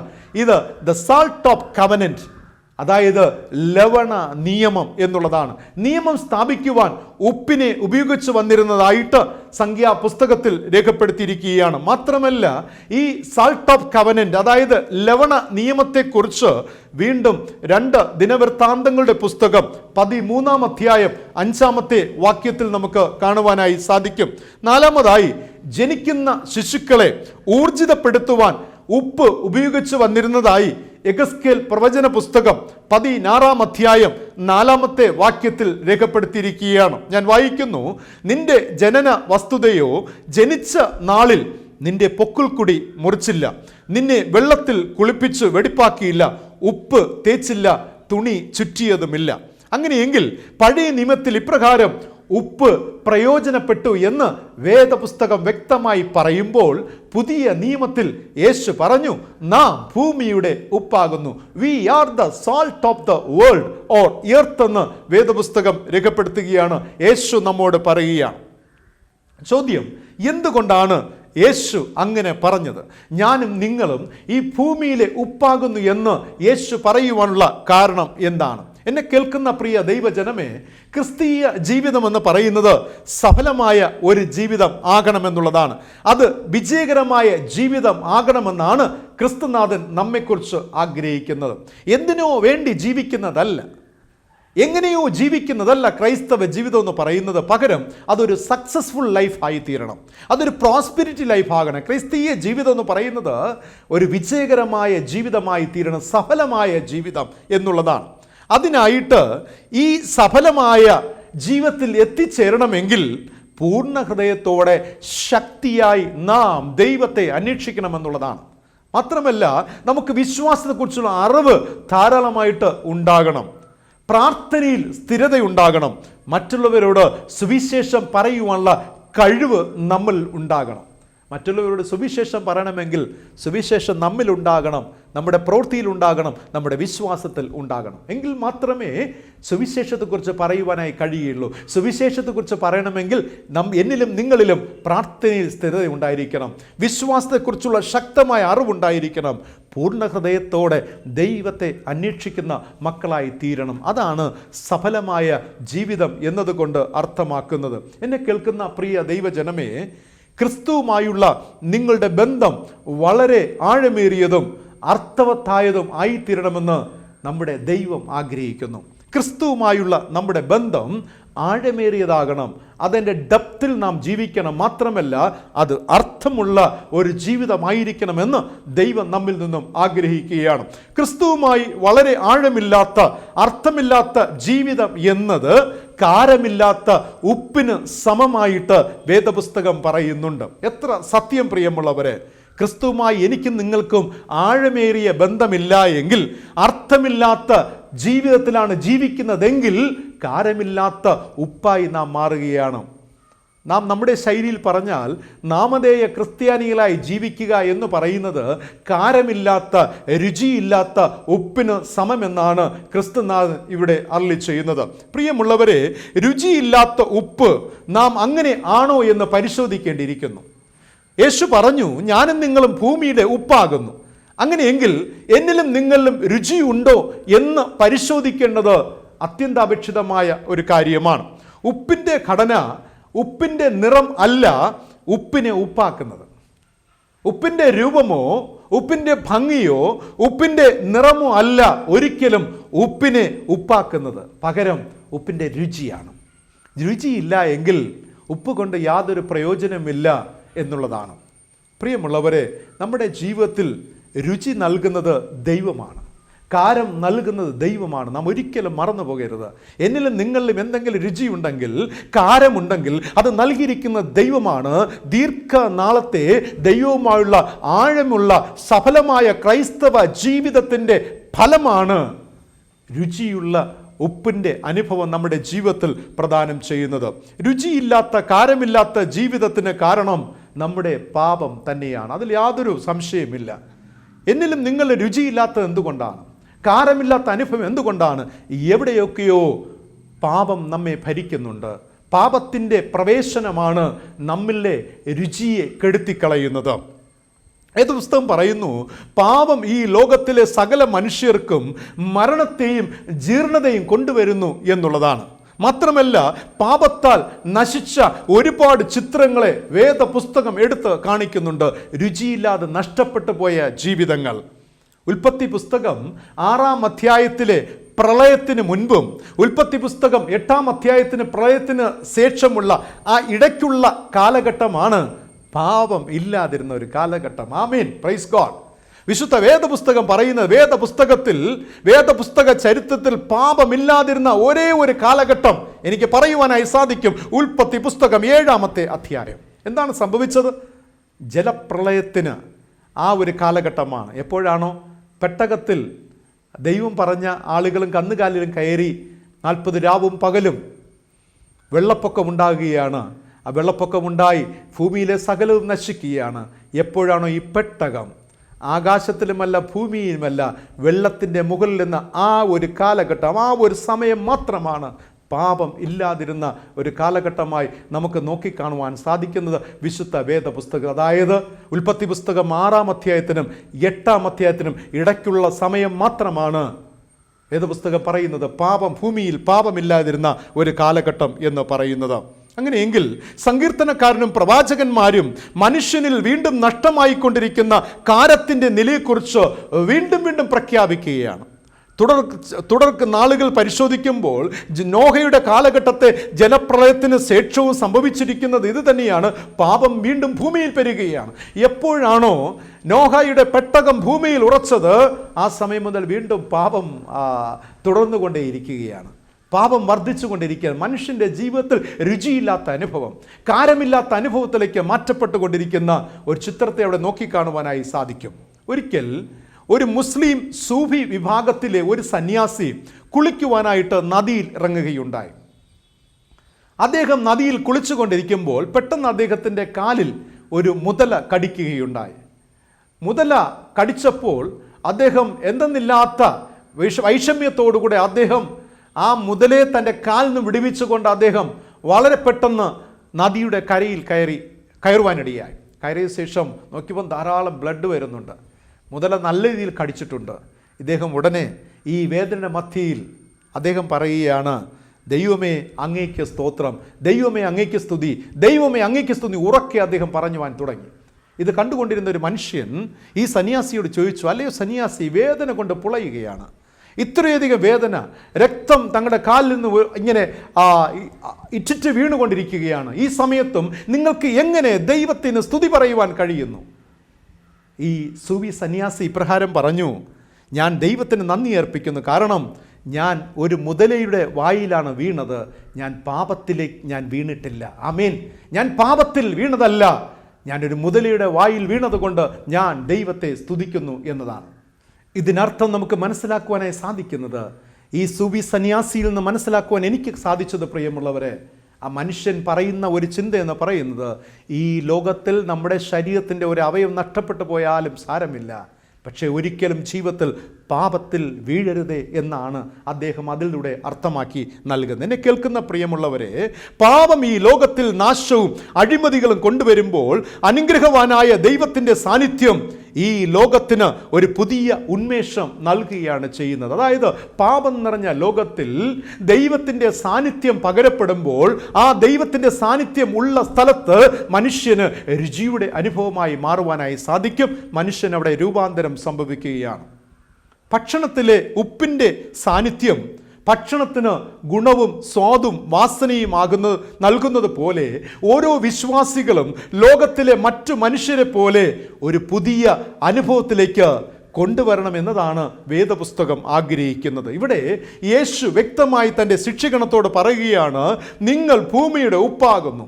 നിങ്ങൾ എന്നത് യേശുവിനെ പിൻപറ്റുന്ന എല്ലാവരും, ഈ ലോകത്തിലെ സകല ജനത്തെയുമാണ്. ആരാണോ യേശുവിനെ പിൻപറ്റുന്നത്, who are the disciple of Christ or the witnesses of Christ, അവരെല്ലാവരും ഭൂമിയുടെ ഉപ്പാകുന്നു എന്നാണ് യേശു ഇവിടെ പറയുന്നത്. പ്രിയമുള്ളവരെ, അങ്ങനെ യേശുവിനെ പിൻപറ്റുന്നവർ ഈ ലോകത്തിന് വ്യത്യസ്ത വരുത്തുന്നവർ ആകണമെന്നത് യേശുവിൻ്റെ ഒരു വലിയ ദൃഢനിശ്ചയമാണ്. എന്നെ പിൻപറ്റുന്നവർ ഈ ലോകത്തിൽ വ്യത്യസ്തതയുള്ളവരാകണം. എത്ര അനുഗ്രഹമേറിയ ഒരു കാര്യം പ്രിയമുള്ളവരെ. ഈ ലോകത്തിന് വ്യത്യസ്തതയുള്ളവർ ആകണമെങ്കിൽ നാം ഈ ലോകത്തിൽ നിന്നും വ്യത്യസ്തതയുള്ളവർ ആകണം. ആമേൻ, പ്രൈസ് ഗോഡ്. എത്ര അനുഗ്രഹമേറിയ ചിന്ത പ്രിയമുള്ളവരെ. ഈ ലോകത്തിൽ നാം വ്യത്യസ്തതയുള്ളവരാകണമെങ്കിൽ നാം ഈ ലോകത്തിൽ നിന്നും വ്യത്യസ്തതയുള്ളവരാകണം. അതിൻ്റെ അർത്ഥം ഒന്നുകൂടെ വിശദമായി പറയുകയാണെങ്കിൽ, ഞാൻ എൻ്റെ ജീവിതത്തെ വ്യത്യസ്തനാകുവാൻ ഞാൻ ആഗ്രഹിക്കുന്നു എങ്കിൽ എൻ്റെ ജീവിതത്തിൽ ഞാൻ ഈ ലോകത്തിൽ നിന്നും വ്യത്യസ്തനായി ഞാൻ ജീവിക്കേണ്ടതായിട്ടുണ്ട്. അതിൻ്റെ അർത്ഥം ഈ ലോകത്തിൽ നിന്നും ലോകത്തെ വിട്ട് ക്രിസ്തുവിനെ പിൻപറ്റുന്ന ഒരു സ്വഭാവം എന്നിൽ ഉണ്ടാകണം. ക്രിസ്തുവിൻ്റെ ഭാവം, ക്രിസ്തുവിൻ്റെ ചിന്ത, ക്രിസ്തുവിൻ്റെ വഴി എൻ്റെ ജീവിതത്തിലേക്ക് വരുമ്പോൾ ഞാൻ വ്യത്യസ്തമുള്ളവനാകുന്നു. ആ വ്യത്യസ്തനാകുന്നതിലൂടെ ഈ ലോകത്തിൽ ഞാനൊരു വ്യത്യസ്ത സ്വഭാവത്തിന് ഉടമസ്ഥനായി തീരുകയാണ്. എന്നെ കേൾക്കുന്ന പ്രിയ ദൈവജനമേ, നിങ്ങളൊരു ടീച്ചറാണോ? നിങ്ങൾ വ്യത്യസ്തമുള്ളവരായി തീരണം. ആമേൻ. എല്ലാ ടീച്ചേഴ്സിനെ പോലെ ജീവിക്കുവാൻ വേണ്ടിയല്ല, അവരൊക്കെ ജീവിക്കുന്നത് പോലെ ജീവിക്കുവാനല്ല. നിങ്ങൾക്ക് എന്തുകൊണ്ട് വ്യത്യസ്തതയുള്ള ഒരു അധ്യാപകനായിക്കൂടാ? നിങ്ങൾ ഡോക്ടറാണോ? നിങ്ങൾക്ക് എന്തുകൊണ്ട് വ്യത്യസ്തമുള്ള ഡോക്ടറായിക്കൂടാ? ശീലിച്ചു വന്ന അല്ലെങ്കിൽ പാരമ്പര്യമായി ശീലിച്ചു വന്ന ചില കാര്യങ്ങൾ കുടുങ്ങിക്കിടക്കാതെ ജീവിതത്തിൽ വ്യത്യസ്തമുള്ളവരാകുക. ആ വ്യത്യസ്തമാകുവാൻ നമ്മെ പ്രേരിപ്പിക്കുന്നത് ദൈവമാണ്. നിങ്ങളൊരു നേഴ്സാണോ? ഒരു ആരോഗ്യ പ്രവർത്തകരാണോ? ഒരു എഞ്ചിനീയറാണോ? ഒരു ശാസ്ത്രജ്ഞനാണോ? ഒരു കൂലിപ്പണിക്കാരനാണോ? നിങ്ങൾ വ്യത്യസ്തരാകണം. നിങ്ങൾ ചെയ്യുന്ന ജോലിയിൽ നിങ്ങൾ വ്യത്യസ്തതയുള്ളവരായി തീരണം. എല്ലാവരെ പോലെ ജീവിക്കുവാൻ വേണ്ടിയല്ല എന്നെയും നിങ്ങളെയും ദൈവം ഈ ലോകത്ത് ആക്കിയിരിക്കുന്നത്. പ്രിയമുള്ളവരെ, ഉപ്പിന് അതിൻ്റെ തനതായ ഒരു ടേസ്റ്റ് ഉണ്ട്. അങ്ങനെയെങ്കിൽ ദൈവം നമ്മെ സൃഷ്ടിച്ചിരിക്കുന്നത് ആ ഒരു അനുഭവത്തിലാണ്. ജീവിതത്തിൽ വ്യത്യസ്തതയുള്ളവരാകുക. നിങ്ങൾ ഏത് ഫീൽഡിൽ വർക്ക് ചെയ്യുന്നവരാകാം, നിങ്ങൾ ഏത് സാഹചര്യത്തിലുള്ളവരാകാം, പക്ഷേ ദൈവം പറയുന്നത് നിങ്ങളായിരിക്കുന്ന തലത്തിൽ നിങ്ങൾ വ്യത്യസ്തതയുള്ളവരാകുക. അവിടെയാണ് പ്രിയമുള്ളവരെ ലോകം നമ്മെ നോക്കുന്നത്. നിങ്ങൾ എവിടെ വ്യത്യസ്തനാകുന്നോ, നിങ്ങൾ എവിടെ വ്യത്യസ്തമുള്ളവരായിത്തീരുന്നോ, ലോകം നിങ്ങളെ നോക്കും. പ്രിയ അധ്യാപകനെ, നീ വ്യത്യസ്തമുള്ളവരായി തീരുമ്പോൾ നിന്റെ വിദ്യാർത്ഥികൾ നിന്നെ ശ്രദ്ധിച്ചു തുടങ്ങും. ഓ, ഈ അധ്യാപകൻ മറ്റധ്യാപകരെക്കാട്ടിലും വേറെ എന്തോ ഒരു ക്വാളിറ്റി ഉണ്ട്. അവർ നിങ്ങളിലേക്ക് കടന്നു വരുമ്പോൾ നിങ്ങളിലുള്ള ക്രിസ്തുവിൻ്റെ ഭാവത്തെ, നിങ്ങളുടെ ആ ഡിസിപ്ലിൻ ക്രിസ്ത്യൻ ലൈഫിനെ അവർ തിരിച്ചറിയുവാൻ ഇടയാകും. അതിലൂടെ യേശുവിൻ്റെ നാമം മഹത്വപ്പെടുകയാണ്, ദൈവത്തിൻ്റെ നാമം മഹത്വപ്പെടുകയാണ്. മറന്നു പോകരുതേ, നമ്മിൽ മാറ്റം വരുത്താതെ ലോകത്തിന് മാറ്റം വരുത്തുക അസാധ്യമാണ്. നമ്മിൽ മാറ്റം വരുത്താതെ നമുക്ക് ഈ ലോകത്തിന് മാറ്റം വരുത്തുവാൻ കഴിയുകയില്ല. ആദ്യം മാറ്റം ഉണ്ടാകുന്നത് എൻ്റെ ജീവിതത്തിലാണ്, എൻ്റെ കുടുംബത്തിലാണ്. എങ്കിൽ മാത്രമേ ഈ ലോകത്തിന് മാറ്റം വരുത്തുവാൻ കഴിയൂ. ക്രിസ്തു പറഞ്ഞ അത് തന്നെയാണ്. ക്രിസ്തുവിൻ്റെ ഭാവം നമ്മിൽ വരുമ്പോൾ നമ്മുടെ ജീവിതത്തിന് മാറ്റം ഉണ്ടാകുകയാണ്. ക്രിസ്തുവിൻ്റെ ചിന്ത നമ്മിൽ പ്രവേശിക്കുമ്പോൾ നമുക്ക് മാറ്റം, ക്രിസ്തു നമ്മുടെ ജീവിതത്തിൽ പ്രവേശിക്കുമ്പോൾ നമ്മിലൊരു മാറ്റം, തുടർന്ന് ഈ ലോകത്തിന് മാറ്റം വരുത്തുവാൻ കഴിയും എന്നുള്ളതാണ്. പ്രിയമുള്ളവരെ, നാം ആകുന്ന ഉപ്പിൽ കാരമുണ്ടാകണം. എങ്കിൽ മാത്രമേ മറ്റുള്ളവർക്ക് സ്വാദ് നൽകുന്നവർ ആകുവാൻ നമുക്ക് സാധ്യമാകുകയുള്ളൂ. ദൈവം കണക്ക് നോക്കുകയാണ്. നാം എപ്രകാരമുള്ള ഉപ്പായി മറ്റുള്ളവർക്ക് പ്രയോജനമുള്ളവരായി ഈ ലോകത്തിന് അനുഗ്രഹമുള്ളവരായി തീരുന്നു എന്ന് ദൈവം കണക്ക് നോക്കുകയാണ്. ഞാൻ എൻ്റെ കുട്ടിയെ സ്കൂളിൽ അയക്കുമ്പോൾ ഞാൻ ആ കുട്ടിയെ ഉറ്റുനോക്കുകയാണ്.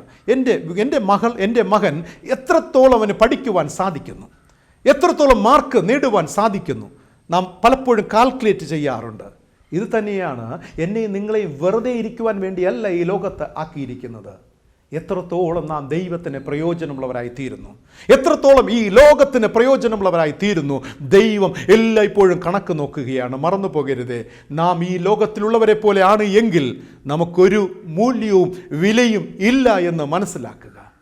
ഈ ലോകത്തിലുള്ളവരെ പോലെ ജീവിക്കുവാൻ, ആ ഒരു സിസ്റ്റത്തിൽ, ഒരു സമ്പ്രദായം എനിക്ക് മതി, അങ്ങനെ ജീവിക്കുവാനാണ്, ഒഴുക്കിനൊപ്പം ഒഴുകുവാനായിട്ടാണ് നിങ്ങൾ ചിന്തിക്കുന്നതെങ്കിൽ പ്രിയമുള്ളവരെ, നമ്മുടെ ജീവിതത്തിന് യാതൊരു മൂല്യമോ വിലയോ ലഭിക്കുന്നില്ല എന്നുള്ളതാണ്. അതിലൂടെ നാം പ്രയോജനമില്ലാത്തവരായി തീരുകയാണ്. ഇന്ന് മദർ തെരേസ എന്തുകൊണ്ട് മൂല്യമുള്ള ഒരു പേഴ്സണായി തീർന്നു? എന്തുകൊണ്ട് അവിടെ ജീവിതത്തിൽ മാറ്റമുണ്ടായി? ക്രിസ്തു എങ്ങനെ ഒരു മൂല്യമുള്ള പേഴ്സണായി മാറി? പ്രിയമുള്ളവരെ, അതൊക്കെ നോക്കുമ്പോൾ നമുക്ക് മനസ്സിലാക്കുവാൻ കഴിയുന്നത് അവർ ലോകത്ത് നിന്ന് വ്യത്യസ്തതയുള്ളവരായിരുന്നു. ഒരുപാട് രാജാക്കന്മാർ വന്നു, ഒരുപാട് സാമൂഹിക പ്രവർത്തകർ വന്നു, ഒരുപാട് സേവന സന്നദ്ധതയുള്ള ആളുകൾ ഈ ലോകത്തിലേക്ക് ജനിച്ചു വന്നുപോയ ഒരു രാജ്യമാണ്, ഒരു ലോകമാണ്. പക്ഷെ ഇവർക്ക് വ്യത്യസ്തരാകുവാൻ എങ്ങനെ സാധിച്ചു? അതിന് കാരണമെന്ന് പറയുന്നത്, പ്രിയമുള്ളവരെ, അവർ വ്യത്യസ്തരായി തീരുവാൻ തക്കവണ്ണവരുടെ ജീവിതത്തെ അപ്രകാരമുള്ള സമർപ്പണ ജീവിതത്തിലേക്ക് നയിച്ചു എന്നുള്ളതാണ്. അവിടെ ഉള്ളിൽ അവരറിയാത്ത ഒരു ശക്തിയെ അവർ ആവാഹിച്ചിരുന്നു, അവർ സ്വായത്തമാക്കിയിരുന്നു. എത്ര സന്തോഷം പ്രിയമുള്ളവരെ! ഈ സിസ്റ്റം അല്ല, പകരം അവർ ഒരു ശരിയായ പാത്തിലേക്ക്, എവിടെയാണോ തങ്ങളുടെ ജീവിതത്തിനെ വ്യത്യസ്തമാക്കുവാനുള്ള ആ ദർശനാത്മകമായ ചിന്തകളും ആ ഒരു പ്രകാശവും ലഭിക്കുന്നത്, അതിൽ അവർ ശ്രദ്ധ കേന്ദ്രീകരിച്ചിരുന്നതിനാൽ അവർക്ക് മാറുവാൻ സാധിച്ചു. പ്രിയമുള്ള, എനിക്കും നിങ്ങൾക്കും അത് മാറുവാൻ സാധിക്കും. നമുക്കൊരു ക്രിസ്തുവാകുവാൻ സാധിക്കും, ഒരു മദർ തെരേസ ആകുവാൻ കഴിയും, ഒരു ജോർജ് മുള്ളർ, വില്യം കേറി ആകുവാനായിട്ട് നമ്മെ കൊണ്ട് സാധിക്കും. വ്യത്യസ്തതയുള്ള ആകുവാനായിട്ട് ദൈവം നമ്മോട് പറയുകയാണ്. ക്രിസ്ത്യാനികൾ ലോകത്തിൽ ഇടകലർന്ന് ജീവിക്കേണ്ടുന്നവരല്ല. ഞാൻ പറഞ്ഞു വരുന്നത്, ലോക സ്വപ്നങ്ങൾ, ലോകമോഹങ്ങൾ, ലോക ചിന്തകൾ, ഇതിൽ ഇടകലർന്ന് ജീവിക്കേണ്ടുന്നവരല്ല എന്ന് മനസ്സിലാക്കുക. യേശു നമ്മോട് പറയുകയാണ്, തൻ്റെ ശിഷ്യഗണത്തോട് പറയുകയാണ്, we must be different if we want to make difference. നമുക്ക് വ്യത്യസ്തത ഉള്ളവരാകണം, വ്യത്യസ്തത വരുത്തണമെങ്കിൽ നാം വ്യത്യസ്തമുള്ളവരാകണമെന്നാണ് യേശു നമ്മോട് പറയുന്നത്. പ്രിയമുള്ളവരെ, നമ്മിലുള്ള ആന്തരിക ദൈവിക ശക്തിയുടെ വീര്യം കുറയ്ക്കുവാൻ ഈ ലോകത്തെ നാം ഒരിക്കലും അനുവദിക്കരുത്. ആമേൻ. നമ്മുടെ ഉള്ളിലെ വീര്യം അത് ദൈവം നൽകുന്നതാണ്. ചില സമയങ്ങളിൽ പ്രാർത്ഥിക്കുമ്പോൾ, ദൈവവചനം കേൾക്കുമ്പോൾ, പാട്ടിൻ്റെ ശബ്ദങ്ങൾ കേൾക്കുമ്പോൾ, ചിലരുടെ അനുഭവങ്ങൾ വായിക്കുമ്പോൾ, ചില പഴയ മിഷണറിമാരുടെ ജീവചരിത്രം, ചില കുടുംബങ്ങളുടെ, ചില ഭക്തന്മാരുടെ ജീവ കഥകളൊക്കെ വായിച്ച് കേൾക്കുമ്പോൾ നമുക്കൊരു വീര്യം ദൈവം പകരുകയാണ്. ആമേൻ. അനേക സമയങ്ങളിൽ ദൈവവചനം കേൾക്കുമ്പോൾ നമുക്കുള്ളിൽ നമ്മറിയാതെ ഒരു വീര്യം വരികയാണ്. ഈ വീര്യം വന്നു കഴിഞ്ഞാൽ അതിനെ നഷ്ടപ്പെടുത്തുവാൻ, കുറയ്ക്കുവാൻ നാം ഈ ലോകത്തെ ഒരിക്കലും അനുവദിക്കരുത്. അനുവദിച്ചാൽ അവിടെ പരാജയപ്പെട്ടു നാം. ആ വീര്യത്തിൽ നാം ജീവിക്കുവാനായി ശീലിക്കും. കാരണം അതാണ് ദൈവം നമുക്ക് നൽകുന്ന ഒരു തുടക്കമെന്ന് പറയുന്നത്. ഒരു ചെറിയ സ്പാർക്ക് ദൈവം നമ്മുടെ ജീവിതത്തിൽ തരും. ഒരു വചനത്തിലൂടെ ആകാം, നമ്മുടെ സുഹൃത്തിൻ്റെ ഒരു വാക്കിലൂടെ ആകാം, ഒരു സ്പാർക്ക് നമുക്ക് തരും. ആ സ്പാർക്ക് തരുമ്പോൾ ഒരു മനോധൈര്യം, ഒരു ആത്മധൈര്യം നാം വീണ്ടെടുക്കുകയാണ്. അത് കിട്ടിക്കഴിഞ്ഞാൽ ആ മനോധൈര്യം കുറയ്ക്കുവാൻ ഈ ലോകത്തെ നാം ഒരിക്കലും അനുവദിക്കരുത്. ഈ ലോകത്തെ നാം പ്രവേശിപ്പിക്കരുത്. നാം അനുവദിക്കുന്നു എങ്കിൽ ദൈവം മുമ്പാകെ നമുക്ക് യാതൊരു വിലയുമില്ല എന്ന് മനസ്സിലാക്കുക. എത്ര സത്യം പ്രിയമുള്ളവരെ! എൻ്റെ മകനോട് ഞാൻ പറഞ്ഞയക്കാൻ, മോനെ, സ്കൂളിൽ പോയിട്ട് നീ ഇന്ന കാര്യങ്ങൾ ചെയ്യണം, ഇന്ന വഴിയിലൂടെ നീ സഞ്ചരിക്കണം, പോകണം, വീട്ടിൽ വരണം എന്ന് പറഞ്ഞൊരു പാറ്റേൺ നാം കൊടുക്കുകയാണ്. അവനൊരു ബൂസ്റ്റ് ചെയ്ത്, അവന് മോട്ടിവേഷൻ കൊടുത്ത് അവനെ സ്കൂളിൽ അയക്കുകയാണ്. അങ്ങനെ പോകുന്ന മകൻ വഴിയിൽ മധ്യേ കൂട്ടുകാരനെ കണ്ട് അന്ന് സ്കൂളിൽ പോകാതെ ക്ലാസ് കട്ട് ചെയ്ത് അവൻ മറ്റൊരു വഴിയിൽ പോയി മടങ്ങി വരികയാണ്. അപ്പൻ്റെ മുമ്പിൽ അമ്മ അതറിയുമ്പോൾ, അപ്പൻ അതറിയുമ്പോൾ ആ മകന് യാതൊരു മൂല്യമില്ലാത്ത അനുഭവത്തിൽ മാറ്റപ്പെടുകയാണ്. അപ്പൻ്റെ മുമ്പിൽ തലകുനിച്ച് നിൽക്കുന്ന അനുഭവം. പ്രിയമുള്ളവരെ, നാം ഇന്നിപ്പോഴും പ്രിയമുള്ള ദൈവത്തിന് മുമ്പിൽ തലനിവർന്ന് നിൽക്കുവാൻ കഴിയുന്നില്ല. ഓരോ നിമിഷം ചെല്ലുമ്പോൾ നാം പറയുന്നു, അയ്യോ ഞാൻ പാപി, അയ്യോ ഞാൻ കാണാതെ പോയ ആടിനെ പോലെ തെറ്റി ഉഴല് നടക്കുന്ന ഒരു മനുഷ്യനാണ്, ഒരു അട്ടിൻകുട്ടിയാണ്, എനിക്ക് ശരിപ്പെടുവാൻ കഴിഞ്ഞിട്ടില്ല. നാം പോയി തലകുനിഞ്ഞ് നിൽക്കുന്ന അനുഭവം.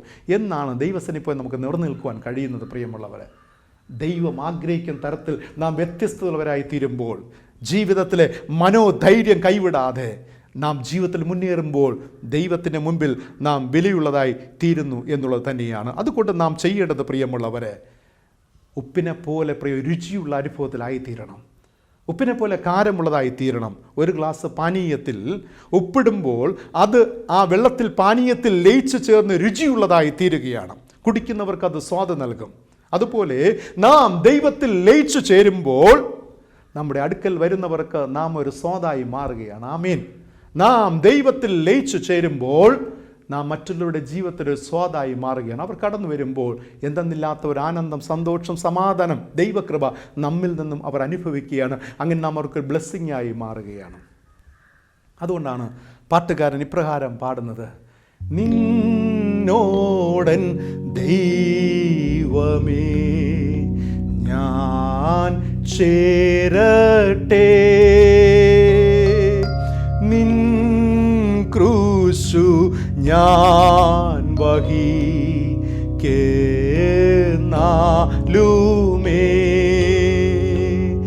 ഏൻ ഗീതം എന്നുമേ നിന്നോടൻ ദൈവമേ, നിന്നോടൻ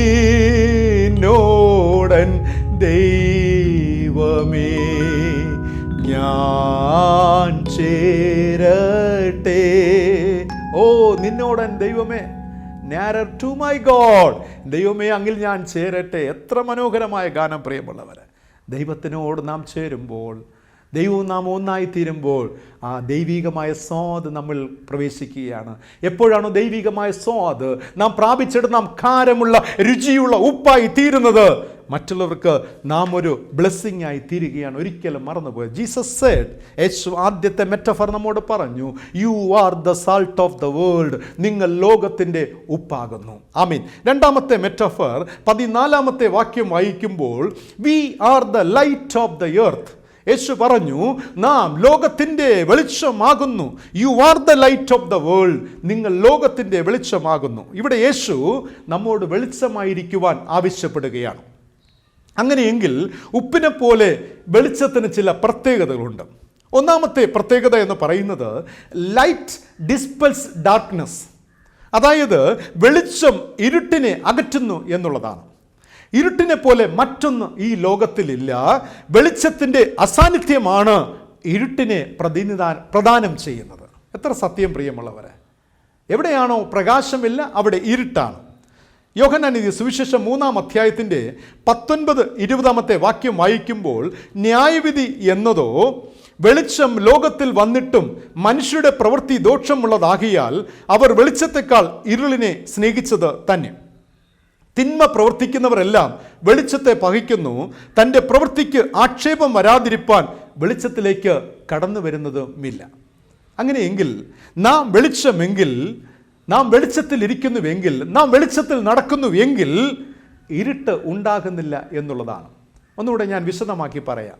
ഞാൻ ലോകത്തിൻ്റെ വെളിച്ചമെന്ന് ചിന്തിക്കുക. എന്നിൽ പ്രകാശമുണ്ട് ഉണ്ടെങ്കിൽ ഞാൻ നിൽക്കുന്ന ഇടം, ഞാൻ സഞ്ചരിക്കുന്ന ഇടം, ഞാൻ പാർക്കുന്നിടത്ത് എന്തുണ്ടാകുകയില്ല? ഇരുട്ട് ഉണ്ടാകുകയില്ല. അവിടെ അനീതി ഉണ്ടാകില്ല, അക്രമം ഉണ്ടാകില്ല, അസമാധാനം ഉണ്ടാകില്ല, അന്യായം ഉണ്ടാകുകയില്ല. ഇതാണ് യേശു മീൻ ചെയ്തത്.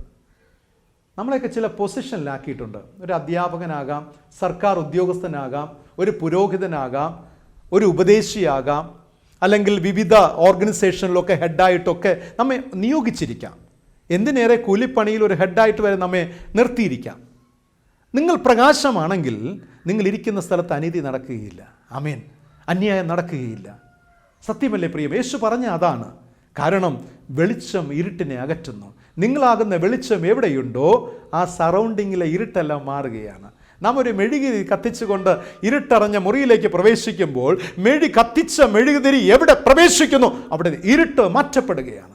ഇതാണ് ക്രിസ്തുനാഥൻ നമ്മോട് പറഞ്ഞത്, U are the light of the world. നിങ്ങൾ ലോകത്തിൻ്റെ വെളിച്ചം ആകുന്നു. ആമേൻ. പ്രിയമുള്ളവരെ, വെളിച്ചം ഇരുട്ടിനെ അകറ്റുന്നു. 2, വെളിച്ചം ഇരുട്ടിനെ പ്രകാശിപ്പിക്കുന്നു. Light exposes the darkness. വെളിച്ചം ഇരുട്ടിനെ പ്രകാശിപ്പിക്കുന്നു. ഇവിടെ വേദപുസ്തകം പറയുന്നു, യേശുവാകുന്ന വെളിച്ചം അത് ശരിയായതും തെറ്റായതിനെ ശരിയിലേക്ക് നയിക്കുന്നതുമാകുന്നു. യേശുവാകുന്ന വെളിച്ചം. വെളിച്ചം എന്നത് നല്ലതിനെയും തീയതിനെയും ഒരുപോലെ പ്രകാശിപ്പിച്ച് നേരായ പാതയിൽ വഴി നടത്തുന്നുള്ളതാണ്.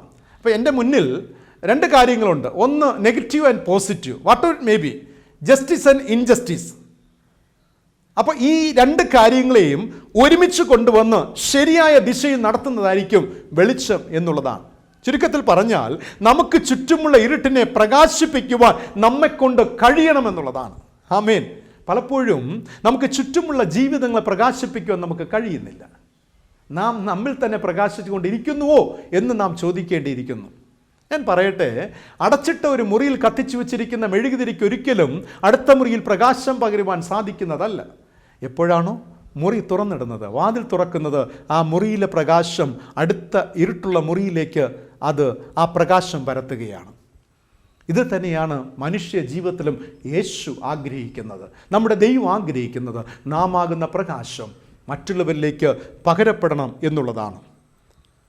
3, ഇറ്റ് എനേബിൾസ് സൈറ്റ്. വെളിച്ചം നമുക്ക് കാഴ്ചയെ പ്രദാനം ചെയ്യുന്നതാണ്. ഒരു ഇന്നർ പെർസ്പെക്റ്റീവ് നമുക്ക് നൽകുന്നു. ഞാൻ ലോകത്തിൻ്റെ വെളിച്ചമാകുമ്പോൾ അതൊരു വലിയ കാഴ്ചയെ നൽകുന്ന വലിയ ഗ്ലോബൽ പെർസ്പെക്റ്റീവ് നമ്മുടെ ബ്രെയിനിൽ ദൈവം നൽകുകയാണ്. ഒരിക്കൽ കൊമേഡിയനായ മുല്ല നാസറുദ്ദീൻ തെരുവുകളിലൂടെ എന്തോ അന്വേഷിച്ച് നടക്കുകയായിരുന്നു. അദ്ദേഹം ഇങ്ങനെ തെരുവുകളിലൂടെ എന്തോ അന്വേഷിക്കുകയാണ്. അത് കേട്ട സുഹൃത്തുക്കൾ അദ്ദേഹത്തിനോട് ചോദിച്ചു, അല്ലയോ മുല്ല നാസറുദ്ദീൻ, താങ്കൾ എന്താണ് അന്വേഷിക്കുന്നത്? മുല്ല നാസറുദ്ദീൻ പറഞ്ഞു, ഐ ലോസ്റ്റ് മൈ കീ. എൻ്റെ താക്കോൽ ഞാൻ നഷ്ടപ്പെടുത്തി. കൂട്ടുകാർ ചോദിച്ചു, എവിടെയാണ് നിൻ്റെ താക്കോൽ നഷ്ടപ്പെട്ടത്? അദ്ദേഹം പറഞ്ഞു, എൻ്റെ വീട്ടിൽ.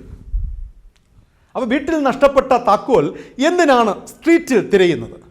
എന്താണ് തെരുവിൽ തിരയുന്നത്? അദ്ദേഹം പറഞ്ഞു, എൻ്റെ വീട്ടിൽ അന്ധകാരമാണ്, ഇവിടെയാണെങ്കിൽ സ്ട്രീറ്റിൻ്റെ ലൈറ്റ് ഉണ്ട്, ഇതിലെനിക്ക് കണ്ടെത്താനാകുമല്ലോ. എന്തു തോന്നുന്നു പ്രിയമുള്ളവരെ? നാം നോക്കുന്നത് പലപ്പോഴും പുറം ലോകത്തെയും പുറം വ്യക്തികളെയുമാണ്. അവിടെ സന്തോഷത്തിനിടയിൽ പോയി നാം പലപ്പോഴും തിരയുകയാണ്, ഈ സന്തോഷം ഇതെങ്ങനെ എന്നുള്ളത്. നാം നമ്മിലേക്ക് നോക്കുന്നില്ല. നമ്മുടെ ഇരുട്ടിനെ, നമുക്കുള്ളിലെ ഇരുട്ടിനെ നാം ഒളിച്ചു വച്ച ശേഷം നമ്മുടെ ഉള്ളിൽ പ്രകാശം കിട്ടുവാൻ നാം മറ്റുള്ളവരുടെ സന്തോഷത്തിലേക്ക് നാം അന്വേഷിച്ചു പോവുകയാണ്. Where is happiness, where is lightness, where is peace? എവിടെയാണ് സന്തോഷം, എവിടെയാണ് സമാധാനം? മറ്റുള്ള ലൈഫിൽ നാം ഇങ്ങനെ സെർച്ച് ചെയ്ത് പോവുകയാണ്. കാരണം അവിടെ പ്രകാശമുണ്ട്, ആ വീട്ടിൽ പ്രകാശമുണ്ട്, അവിടെ ചെന്ന് അല്പസമയം ഇരിക്കാം. എങ്ങനെയാണ്? ആ സന്തോഷത്തിൽ പോയിരിക്കുവാൻ ആഗ്രഹിക്കുന്നു. വീണ്ടും നാം തിരിച്ച് വീട്ടിലേക്ക് വരുമ്പോൾ നമ്മുടെ ഹൃദയം ഇരുട്ടിലായി തീരുകയാണ്. മനസ്സിലാകുന്നു വിശ്വസിക്കുന്നു. എന്നെ കേൾക്കുന്ന പ്രിയ ദൈവജനമേ, മറ്റുള്ളവരുടെ ഭവനത്തിൽ മറ്റു കൂട്ടായ്മയിൽ പോയി സന്തോഷത്തെ അനുഭവിക്കുന്നതല്ല, നാൾതോറും നമ്മുടെ ഉള്ളിൽ ആ പ്രകാശത്തിൻ്റെ തീവ്രതയെ നാം അനുഭവിക്കണം. നമ്മുടെ കുടുംബത്തിനുള്ളിൽ, നമ്മുടെ ഹൃദയത്തിനുള്ളിൽ, നമ്മുടെ കുഞ്ഞുമക്കളുടെ ഹൃദയത്തിൽ അനുഭവിക്കണം.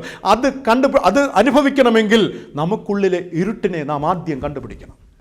നമുക്കുള്ളിലെ ഇരുട്ടിനെ കണ്ടുപിടിച്ച് അതിനെ പ്രകാശിപ്പിക്കുമ്പോൾ നിത്യമായ ഒരു പ്രകാശം നമ്മുടെ ജീവിതത്തിൽ ഉണ്ടാകും എന്നുള്ളതാണ്. അതാണ് ദൈവം നമ്മിൽ നിന്നും ആഗ്രഹിക്കുന്നത്. ആദ്യം നമുക്കുള്ളിലെ ഇരുട്ട് മാറ്റി പ്രകാശമാക്കണം.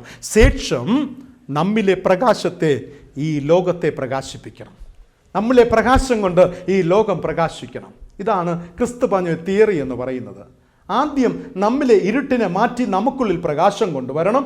2, ആ പ്രകാശത്തിൽ ലോകത്തെ പ്രകാശിപ്പിക്കണം എന്നുള്ളതാണ്. അതായത് നമ്മിലെ നല്ല പ്രവൃത്തികൾ, നല്ല ഈ ചിന്തകൾ ലോകത്തെ നമ്മിലേക്ക് പ്രവേശിപ്പിക്കണം, ആകർഷിപ്പിക്കണം എന്നുള്ളതാണ്. നമ്മിലെ നല്ല ചിന്തകൾ, നമ്മിലെ നല്ല പ്രവൃത്തികൾ ലോകത്തെ നമ്മിലേക്ക് ആകർഷിപ്പിക്കണം എന്നുള്ളതാണ്. യേശു പറയുന്നത് നല്ല പ്രവൃത്തികൾ തെറ്റ് സംഭവിക്കുവാൻ പാടുള്ളതല്ല എന്നതാണ്.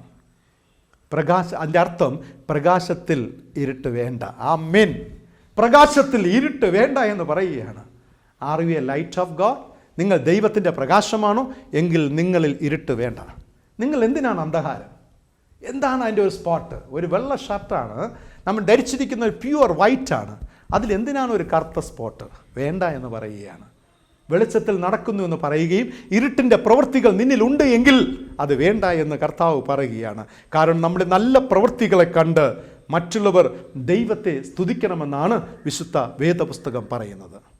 നമുക്കറിയാം, ലൈറ്റ് ഹൗസ്, കപ്പലുകൾക്ക് സമുദ്രത്തിൽ വഴി കാണിച്ചു കൊടുക്കുന്നതാണ് ലൈറ്റ് ഹൗസിൻ്റെ ദൗത്യം എന്നുള്ളത്.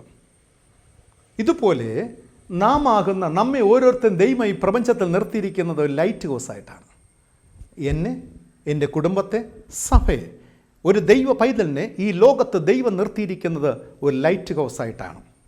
ആഴമേറിയ വെള്ളമാകുന്ന ഈ ലോകത്തിൽ മാറി മാറി വരുന്ന കാലാവസ്ഥകളാകുന്ന പ്രശ്നങ്ങൾ പെട്ടുഴലുന്ന ലോക ജനതയ്ക്ക് യഥാർത്ഥ വഴി കാണിക്കുവാൻ, ദിശ കാണിക്കുവാൻ ലൈറ്റ് ഹൗസ് ആകുന്ന എനിക്ക് ആകണമെന്നുള്ളതാണ്. ആമീൻ. എവിടെയെങ്കിലുമൊക്കെ കൊടുങ്കാറ്റും അതുപോലെ പേമാരിയിൽ ചുഴലിക്കാറ്റിൽപ്പെട്ടൊക്കെ കപ്പലുകൾ പോലുള്ള ജീവിതങ്ങൾ, ഒരുപാട് കുടുംബങ്ങളൊക്കെ ശിഥിലമായി വേദനപ്പെട്ട് നുറുക്കപ്പെട്ടൊക്കെ കഴിയുമ്പോൾ ഞാനും നിങ്ങളുമാകുന്ന ലൈറ്റ് ഹൗസിൻ്റെ പ്രകാശം ആ ജീവിതങ്ങൾക്കുണ്ടാകണം. ശരിയായ കര പറ്റുവാൻ, ശരിയായ ദിശ കാണിച്ചു കൊടുക്കുവാൻ എനിക്കും നിങ്ങൾക്കും ആകണമെന്നുള്ളതാണ്. കപ്പലുകളെ എപ്രകാരം ലൈറ്റ് ഹൗസ് സ്വാധീനിക്കുന്നുണ്ടോ അതുപോലെ നാം എന്നത് ജീവിതത്തിൻ്റെ അർത്ഥത്തെ വെളിപ്പെടുത്തുന്ന സൂചനകളാണ്, അടയാള സൂചനകളാണ് എന്ന് നാം മറന്നു പോകരുത്. നാം വ്യക്തികളായും അതുപോലെ സമൂഹമായി കുടുംബമായുമൊക്കെ ആഴക്കടലിൽ കൊടുങ്കാറ്റിൽ കിടക്കുന്നവർക്ക് സേവനം ചെയ്യുക എന്നതാണ് ഇതുകൊണ്ട് അർത്ഥമാക്കുന്നത്. കാണാതെ പോയവർ, അന്ധതയിൽ ജീവിക്കുന്ന, അനീതി ജീവിക്കുന്നവർക്ക് നാം ഒരു പ്രകാശമായി ശരിയായ ദിശ കാണിച്ചു കൊടുക്കുന്നവരാകണം. അങ്ങനെ പ്രിയമുള്ളവരെ, ദൈവജനം അപ്രകാരമായിത്തീരണമെന്ന് ദൈവം ആഗ്രഹിക്കുന്നു. ദൈവമക്കളുടെ ജീവിതത്തിൽ അപ്രകാരമുള്ള മാറ്റങ്ങൾ ഉണ്ടാകണം. ഇന്ന് പ്രഭാതത്തിൽ നാം ധ്യാനിച്ചത് തന്നെയാണ് ദൈവജനം ഉപ്പും പ്രകാശവും. യേശു പറഞ്ഞു, നിങ്ങൾ ഭൂമിയുടെ ഉപ്പാകുന്നു, നിങ്ങൾ ലോകത്തിൻ്റെ വെളിച്ചമാകുന്നു. ഞാൻ ഉപ്പ് എന്ന് നമുക്ക് അവകാശപ്പെടാം. ഈ പ്രഭാതത്തിൽ പ്രിയ ദൈവജനമേ, ഞാൻ ഉപ്പ് എന്ന് നമുക്ക് അവകാശപ്പെടാം. എന്നാൽ കാരമില്ലാത്ത ഉപ്പ് ആകരുത്. നാം പ്രകാശമെന്ന് നമുക്ക് അവകാശപ്പെടാം. എന്നാൽ പ്രകാശം നൽകാത്ത വെളിച്ചം നാം ആകരുത്. പ്രകാശം നൽകാത്ത വെളിച്ചം ആകരുത്. നമ്മിലൂടെ ഈ ലോകത്തെ സ്വാധീനിച്ച് ദൈവത്തിൻ്റെ പാദപീഠത്തിൽ സമർപ്പിക്കുക എന്ന വലിയ ദൗത്യത്തിൽ പ്രവേശിക്കുവാൻ ദൈവത്തിൻ്റെ പരിശുദ്ധാത്മാവ് ഈ പ്രഭാതത്തിൽ നമ്മെ ക്ഷണിക്കുകയാണ്. അത് ചെയ്യുവാനായിട്ട് നമ്മെ തന്നെ സമർപ്പിക്കാം. കണ്ണുകളടയ്ക്കാം, നമ്മുടെ ദൈവത്തോട് പ്രാർത്ഥിക്കാം. സ്വർഗത്തിനും ഭൂമിക്കും നാഥനായിരിക്കുന്ന സർവശക്തനായ സ്വർഗീയ പിതാവാം നല്ല ദൈവമേ, ഈ പ്രഭാതദിന ചിന്തകൾക്കായി സ്തോത്രം സ്തോത്രം സ്തോത്രം ചെയ്യുന്നു കർത്താവേ. ദൈവജനം ഉപ്പും പ്രകാശവും. നന്ദി കർത്താവേ. ദൈവമേ, ഞങ്ങളുടെ ജീവിതത്തിൽ കാരമുള്ള അനുഭവം, ഞങ്ങൾ പ്രകാശിക്കുന്ന ജീവിതങ്ങളായി തീരുവാൻ, ഞങ്ങൾ വ്യത്യസ്തരായി തീരുവാൻ, ഈ ലോകത്തിൻ്റെ അനുഗ്രഹമായി തീരുവാൻ ദൈവം ഞങ്ങളെ സഹായിച്ച് അനുഗ്രഹിക്കണമെന്ന് യേശു രക്ഷിതാവിൻ്റെ നാമത്തിൽ പ്രാർത്ഥിക്കുന്നു. പ്രാർത്ഥന കേൾക്കണം സ്വർഗീയ നല്ല പിതാവേ, ആമേൻ. വിശ്വാസത്തോടെ നമുക്ക് ആശീർവാദം കൈക്കൊള്ളാം. നമ്മുടെ കർത്താവിൻ്റെ രക്ഷിതാവുമായ യേശു മിശിഹായുടെ കൃപയും പിതാവായ ദൈവത്തിൻ്റെ സ്നേഹം, പരിശുദ്ധാത്മാവാം ദൈവത്തിൻ്റെ കൃപ, അനുഗ്രഹം, നന്മ, വാഴ്വ്, സമാധാന, സന്തോഷം നിങ്ങളെല്ലാ പേരോടും ഇന്നുമെന്നും സദാകാലം കൂടിയിരിക്കുമാറാകട്ടെ. ആമീൻ, ആമീൻ.